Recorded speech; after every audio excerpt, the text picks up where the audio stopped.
Hello everyone, welcome to Prema's Culinary. இன்னைக்கு நான் உங்கள்கிட்ட ஷேர் பண்ண போகிற ரெசிபி ராகி குழி பணியாரம்.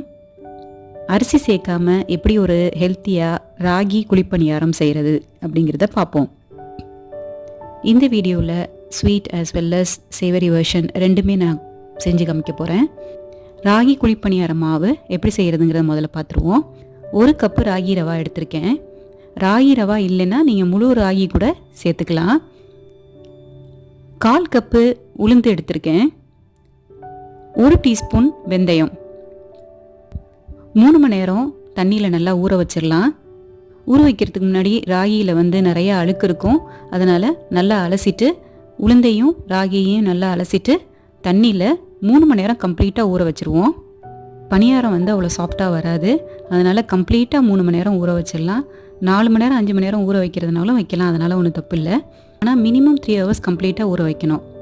ராகியை நல்லா மறுபடியும் ஒரு வாட்டி ராகியை நல்லா அலசிடலாம். அலசிட்டு நம்ம ராகியையும் உளுந்தையும் நம்ம மிக்ஸி ஜாரில் சேர்த்துடலாம். இதில் ஒரு 1/4 கப்பு தண்ணி சேர்த்துட்டு நல்லா மைய அரைச்சிக்குவோம். நான் இதை மிக்ஸி ஜாரில் தான் அரைக்கிறேன், கிரைண்டர் யூஸ் பண்ணலை. நீங்கள் கிரைண்டரில் அரைக்கிறதுனாலும் அரைக்கலாம். மிக்சியில் அரைக்கிறதுனால எங்கே சாஃப்டாக வராதோ அப்படிங்கிறதெல்லாம் இல்லை, மிக்சியில் அரைச்சாலும் நல்லா வரும் மாவு. இந்த மாவில் இப்போ உப்பு சேர்த்துக்குவோம். உப்பு சேர்த்ததுக்கப்புறம் நம்ம கையால் நல்லா மிக்ஸ் பண்ணி விட்டுடலாம்.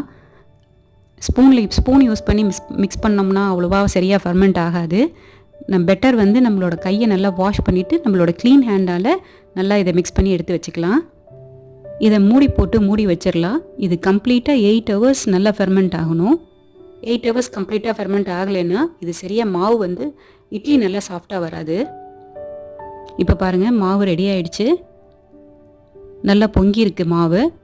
அந்த மாவோட கன்சிஸ்டன்சி பாருங்கள், நல்லா சாஃப்டாக இருக்குது மாவு. அதே நேரமும் திக்காகவும் இருக்குது. இதே மாவு இட்லி தோசை கூட பண்ணலாம். இட்லி நல்லா சாஃப்டாக வரும். ட்ரை பண்ணி பாருங்கள். நான் இன்னொரு பேட்ச் ஊற வச்சுருக்கேன். நான் அதை நெக்ஸ்ட் வீடியோவில் எப்படி இட்லி தோசை பண்ணுறதுங்கிறத காட்டுறேன். இப்போ இந்த ராகி மாவை நான் 2ஆக பிரிச்சுக்கிறேன். ஒரு பாதியை கார குழி பணியாரம் பண்ணுறதுக்கு, இன்னொரு பாதியை இனிப்பு குழி பணியாரம் பண்ணுறதுக்கு நான் பிரிச்சுக்கிறேன். குழிப்பணியார சட்டியை சூடு பண்ணிவிடுவோம். அதில் நான் கொஞ்சமாக பட்டர் சேர்க்குறேன். பட்டர் ஒரு நல்ல டேஸ்ட் கொடுக்கும். அதே நேரத்தில் அந்த அவுட்டர் லேயர் கொஞ்சம் கிறிஸ்பியாக இருக்கும். அதனால் நான் பட்டர் சேர்க்குறேன். நீங்கள் கீ இல்லைன்னா ஆயில் கூட நீங்கள் சேர்த்துக்கலாம். மாவை இப்போ நான் குழியில் ஊற்றிடுறேன். கவர் பண்ணி ஒரு 1 மினிட் குக் பண்ணுவோம். கார்னர்ஸ்லாம் கோல்டன் ப்ரௌன் ஆகும். அந்த நேரத்தில் நம்ம திருப்பி விட்டுடலாம்.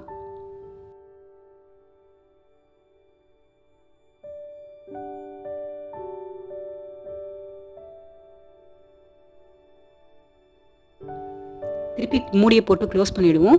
திரும்பி ஒரு 1 மினிட் குக் ஆகட்டும். குழிப்பணியாரம் ரெடி ஆகிடுச்சு. இந்த குழிப்பணியாரம் மாவில் கடுகு, உளுத்தம்பருப்பு, கொஞ்சம் வெங்காயம் தாளித்து போட்டு கார குழிப்பணியாரம் கூட நீங்கள் பண்ணலாம். இப்போ ராகி குழிப்பணியாரம் ரெடி ஆகிடுச்சு. இது பிரேக்ஃபாஸ்ட்டுக்கு ரொம்ப ஹெல்த்தியான டிஷ்ஷு. இதோட காரமாக ஒரு கார சட்னி பண்ணியிருக்கேன். அந்த கார சட்னியோட வீடியோ அடுத்த வீடியோ நான் போடுறேன். கண்டிப்பாக நீங்கள் அதை தவறாமல் செக் பண்ணி பாருங்கள். இனிப்பு குழிப்பணியாரம் பண்ணிடலாம். அதுக்கு நான் மாவு எடுத்துக்கிறேன். 1/4 கப்பு துருவின வெல்லம் சேர்த்துடுறேன். ஒரு 2 ஏலக்காய் போல் பொடி பண்ணி இதில் சேர்த்துடலாம். மாவு நல்லா கலந்து விட்டுக்குவோம். வெல்லம் நல்லா கரையணும். வெல்லம் கரைஞ்சி மாவு நல்லா ரெடி ஆகிடுச்சு. இதில் குழிப்பணியார சட்டியில் ஊற்றிடலாம். கவர் பண்ணி குக் பண்ணுவோம். ஓரம்லாம் ப்ரௌனாக ஆரம்பிச்சிருச்சு. இந்த நேரத்தில் நம்ம அதை திருப்பி விட்டுடலாம். கார குழிப்பணியாரத்தை விட இந்த குழிப்பணியாரம் கொஞ்சம் டார்க் ப்ரௌனாக தான் இருக்கும். ஏன்னா நம்ம வெல்லம் சேர்த்துருக்கிறதுனால டார்க் ப்ரௌனாக தான் இருக்கும். ஆனால் டேஸ்ட் நல்லாயிருக்கும். நம்ம அதை பற்றி கவலைப்பட வேண்டாம். இப்போ ஸ்வீட் குழிப்பணியாரம் ரெடி ஆகிடுச்சு. ஒரு சிம்பிளாக ஒரு பிரேக்ஃபாஸ்ட் நம்ம ரெடி பண்ணிட்டோம். அதே நேரத்தில் ராகியில் பண்ணியிருக்கிறதுனால ரொம்ப ஹெல்த்தி. நம்ம அரிசி சேர்க்கல. ஸோ எவ்வளோ பணியாரம் வேணாலும் நம்ம சாப்பிட்லாம். அதனால் இந்த ரெசிபியை கண்டிப்பாக ட்ரை பண்ணி பாருங்கள். உங்களோட ஃபீட்பேக் எனக்கு சொல்லுங்கள். இதே ராகி மாவை நீங்கள் இட்லி தோசை கூட பண்ணலாம். நான் அடுத்த வீடியோவில் இதே ராகி மாவை யூஸ் பண்ணி இட்லி தோசை பண்ணி காமிக்கிறேன். கண்டிப்பாக அடுத்த வீடியோ பாருங்கள். அதே மாதிரி நான் கார சட்னி ரெசிபி கூட ஷேர் பண்ணியிருக்கேன். கண்டிப்பாக அதையும் செக் பண்ணி பாருங்கள். உங்களோட ஃபீட்பேக் கமெண்ட்ஸ்க்காக நான் வெயிட் பண்ணுவேன். எனக்கு கண்டிப்பாக உங்களோட ஃபீட்பேக் சொல்லுங்கள். தேங்க்யூ.